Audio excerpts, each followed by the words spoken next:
तो गए हैं हरिद्वार में, कब तक आएंगे कुछ कहे नहीं है। फिर वह सेवक लौट आया आश्रम पर वृत्तिकूट में और कहा कि आचार्य श्री, ये तो पंडित जी वहां पर नहीं मिले, ताला बंद था, हम लौट आए। तो सदगुरुदेव कहते थे कि पूर्व शरीर में भी मैंने साधना की थी,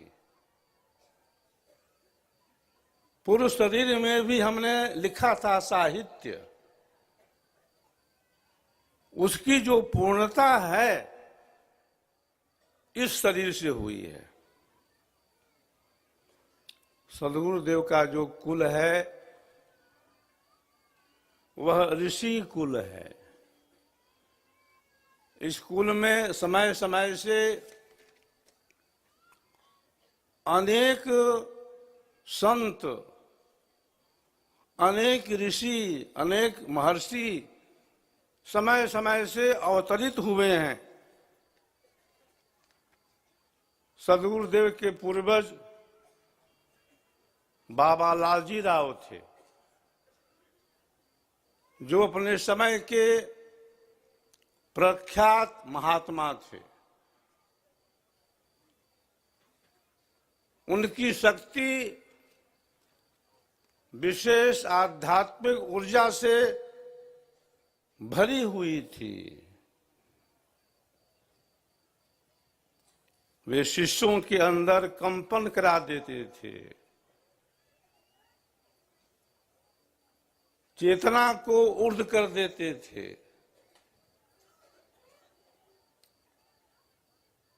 उनका एक शिष्य था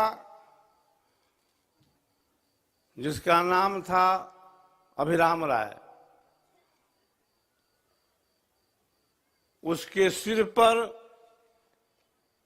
बाबा लालजी राव हाथ रख दिए, उसकी चेतना ऊर्ध्व हो गई, उसका प्राण चला गया सुषुम्ना के अंदर और बाबा लालजी राव कहीं बाहर चले गए।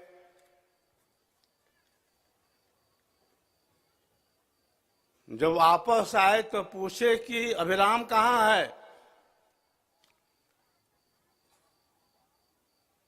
तो वहां पर जो गांव के लोग थे आसपास के बोले कि वो तो मर गए।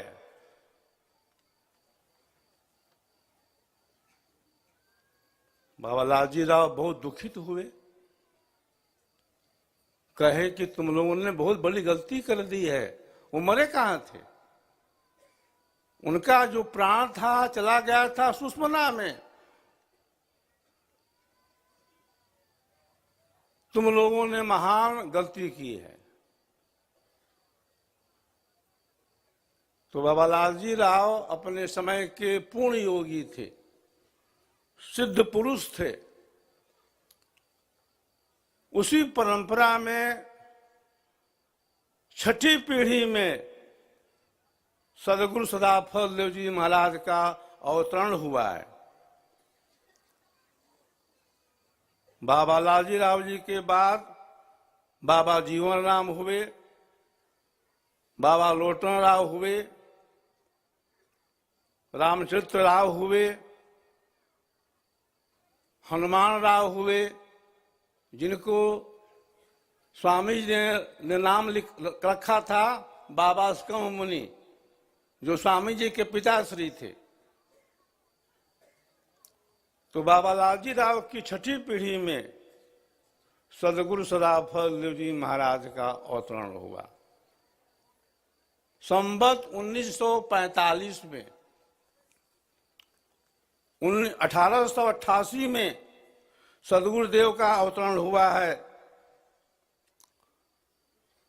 और यह जो वंश है सेंगर वंश है।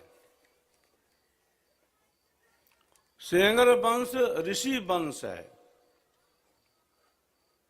इस वंश में जंगली बाबा हुए, इस वंश में नाथ बाबा हुए अपने जिले के अंदर, बलिया जिले के अंदर। सदगुरु सदाफल जी महाराज ने लिखा है, रानी बोधा जंगली नाथ जिला तीन माही, भारत कोने कोने में देव सदा फल जाय। विख्यात सेंगर वंश क्षत्रिय, विख्यात सेंगर वंश क्षत्रिय, योग धन सिरताज है। तह नाथ बाबा जंगली भी आज है। तो चक्षु हो तो और देखो,